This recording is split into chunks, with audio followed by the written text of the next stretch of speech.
suis arrivé rendre visite à mon épouse qui a été opérée à l'hôpital La Croix. Et en venant, j'ai acheté quelques fruits et on me l'a emballé dans un sachet. Oui. Donc arrivé au portail, le gardien m'a dit que le sachet n'entre pas à l'intérieur de l'hôpital. C'est que je me suis retourné tranquillement et je suis allé acheter un autre sac pour renverser mon colis.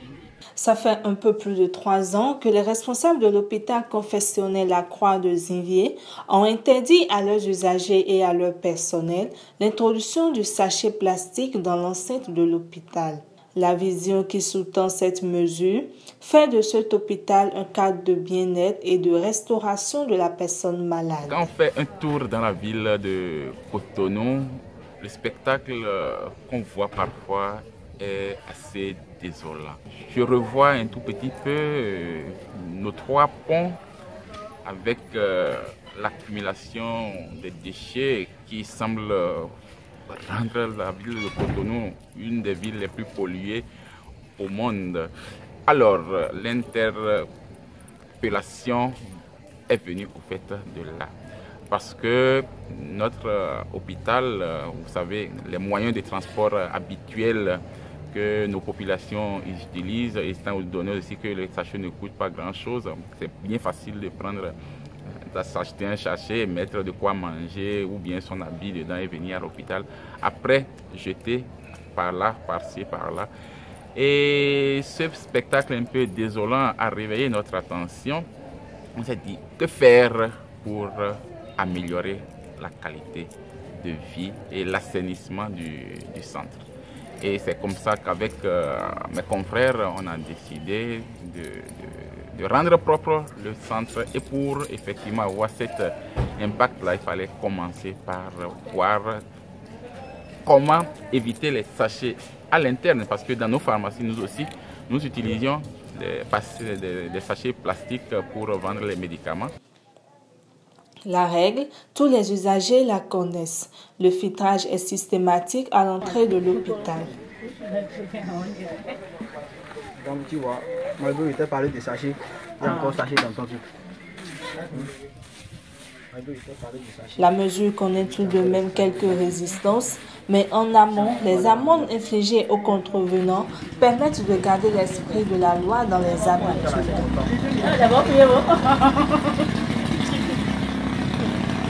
Petit à petit, nous avons interdit à ceux qui fréquentent le centre.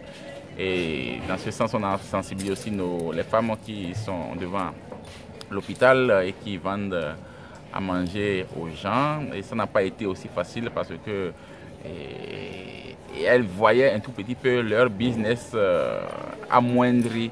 Mais quand elles ont compris aussi que c'était pour le bien de ceux qui viennent se faire soigner, leur bien, le bien de la population et pour une question d'hygiène, compris naturellement tous les risques liés un peu au plastique, petit à petit, ils ont pris. C'est devenu un autre business pour eux, pour elles, parce que bon, elles vont s'approvisionner les sachets améliorés là, qui ne sont pas en plastique.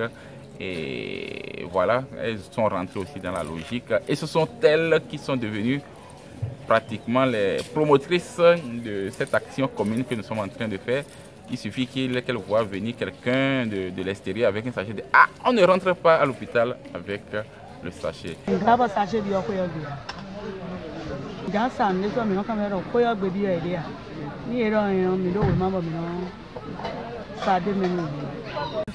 sachet dans mon sac. Parce que ici, c'est interdit, on n'admet pas l'entrée des sachets. En remplacement des sachets plastiques, l'hôpital La Croix de Zinviers produit ses propres emballages en papier. Ils sont biodégradables et adaptés aux usages en pharmacie et aux services de radiologie. Et ce n'est pas pour autant que c'est gratuit. Cette mesure a priori interne à l'hôpital a eu un impact certain sur toutes les communautés de Zinviers et de ses environs. Elle a aussi reçu des retours favorables auprès de toutes les personnes qui ont eu dans cet hôpital, en plus des soins de qualité, l'occasion d'une expérience de vie sans sachet plastique. L'impact sur l'assainissement, disons, sur la propriété de l'hôpital, c'est net. Et maintenant, sur l'environnement un peu plus élargi, les abords immédiats de l'hôpital, ce n'est pas toujours évident. Ce n'est pas toujours évident parce que d'abord, il faudrait que ça rentre dans la mentalité du peuple pour que cet impact déborde l'hôpital. Il y a certaines personnes qui mettent ça dans leur pain, même on ne sait même pas. Et puis là-bas, si les infirmiers aussi constatent, on va essayer de les amender pour ça. Et si nous-mêmes on voit ça, on les dit ça, ils ne veulent pas accepter, on est obligé de les suivre. Oui, des sanctions, au moins des menaces de sanctions qui sont prévues. Imaginez quelqu'un qui vient déjà à l'hôpital avec le strict minimum, qui n'a même pas de l'argent pour s'acheter les médicaments. Vous le menacez de le verbaliser 5 000 francs. Il prend peur, il essaie de rentrer dans la logique de ce que vous lui demandez. Mais si éventuellement il tombe sous le coup de la loi que nous nous sommes donnée, et voilà, au moins la menace est présente et au moins les excuses sont exigées.